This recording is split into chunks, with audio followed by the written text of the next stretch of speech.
If you thought there was a log jam in Congress before, just wait. There will be a 0-vote margin for Republicans in the House if progressives upset Republicans in a Tennessee district Donald Trump won by 22 points last fall.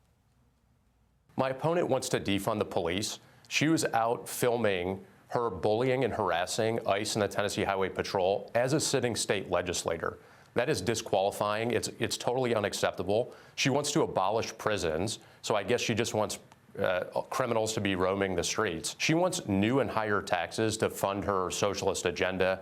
She's been endorsed by the Democrat Socialists of America. Here with us now to discuss former Biden White House advisor Yemisi Egbe-Wale and Republican strategist Luke Ball. Yemisi, there is a playbook for Democrats that just worked in Virginia and in New Jersey. Just try to convince voters that Democrats are the party of affordability. Is that going to work this week? The big A. Well, it seems to be working. I mean, it's crazy that she's pulling so closely in a district that Representative Green won by plus 20 just a year ago. I mean, I think if she sticks to the talking points that the Democratic Party has agreed upon, especially going into the midterms, she will do fine. I think the issue is that she's made past statements that seem to combat against a lot of the work in progress that the Tennessee Democrats are doing rallying around her. And it seems like when she does press, progressive-leaning hosts, liberal hosts, are actually challenging her on some of these past statements that she's made. Yeah. Luke, what do you think? Is the playbook that worked earlier this month in New Jersey and Virginia, where just it's affordability, affordability, affordability, is that going to work for the Dems? Could a Democrat win here? Well, first of all, we shouldn't be in this position. We're in this position because a Republican member of Congress is retiring early. And I'm sick of people in my own party acting like they got sent to Azkaban because they got elected to Congress. Like, actually represent your constituents well, finish out the full term, be a team player, and then you can air your grievances. Now, to your question, she was asked multiple times this morning on an interview about past statements, about whether or not she'd vote for Hakeem Jeffries or support the current leadership. And she pivoted every single time to affordability. It was almost comical that she would completely dodge the question and pivot to affordability. So to your question about it, if it doesn't work, then the Democrats don't have their game plan set for the midterm elections, because that's the messaging she seems to have focused on. And you mentioned that interview that she did this morning, Afton Bain, the candidate. She would not commit to backing Hakeem Jeffries as Democratic leader or as speaker. Listen to this. If you had a chance to, would you vote for Hakeem Jeffries as speaker? We represent very different districts, and I've got 48 hours to flip a congressional district and really send a message to Washington, like I said, that they need to get serious about healthcare costs. Honestly, I haven't thought about it. Hasn't thought about Hakeem Jeffries. Then who's the leader of the Democratic Party in the House?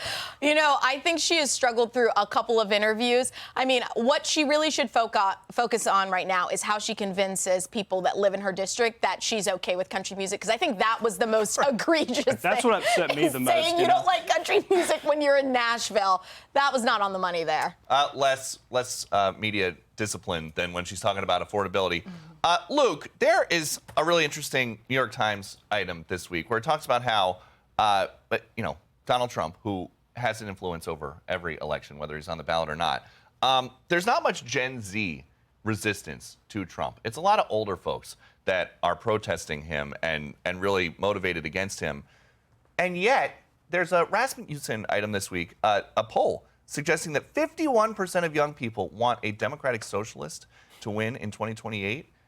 If that's the mood in this country, how does that play in Tennessee? Well, for the Democrats, it's indicative of the identity crisis they face in their own party. Do they want to go the party of JFK or the party of USSR? There's these two different factions that are pulling at one another. To your point about Republicans and the Gen Z vote, I remember just a few elections ago when it was the majority, the 75% of Gen Z and some millennials who were trending towards the Democrats. So something was winning there, but it was also interesting. It was only about 20% of the vote that would actually turn out an election. So it seems as if this vote is getting older and registering, figuring out what Social Security is and perhaps what Fannie Mae is if they can afford a home. And then they're trending a little bit more towards maybe the more affordability issue, that economic messaging. So as you start to see some of these seniors pivot away, it is a curious trend. And I'd be interested to see just how they break tomorrow, or in the next couple of days, rather, for the special election, because in that poll, that Emerson College poll, that was kind of a shock, they did trend a little bit heavier towards the Republican, but not as much as you would expect. And before we go, with our last minute, I want to ask you about another big policy announcement from the president this week. He said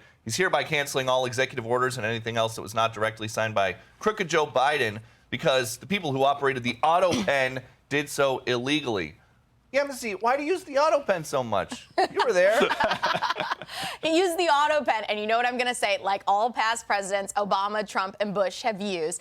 House Oversight looked into the auto pen. I mean, I don't know if he wants other committees in Congress to look into it, but at this point, I think going into the holidays, maybe folks want him to focus on something a little bit more closer to affordability. What do you think, Luke? The auto pen is fine if the president authorized the document to be signed, and that's the big if. And I just think back to that Mike Johnson story where he was asking the president, why did you pause export on liquefied natural gas? And the president said, I didn't do that. I didn't do that repeatedly. And then Mike Johnson said, you did. And when Biden realized, oh, you're talking about LNG exports, that was just a study or something of that nature. He didn't know what he had signed. And my question is, how many of those documents like that went through the auto pen?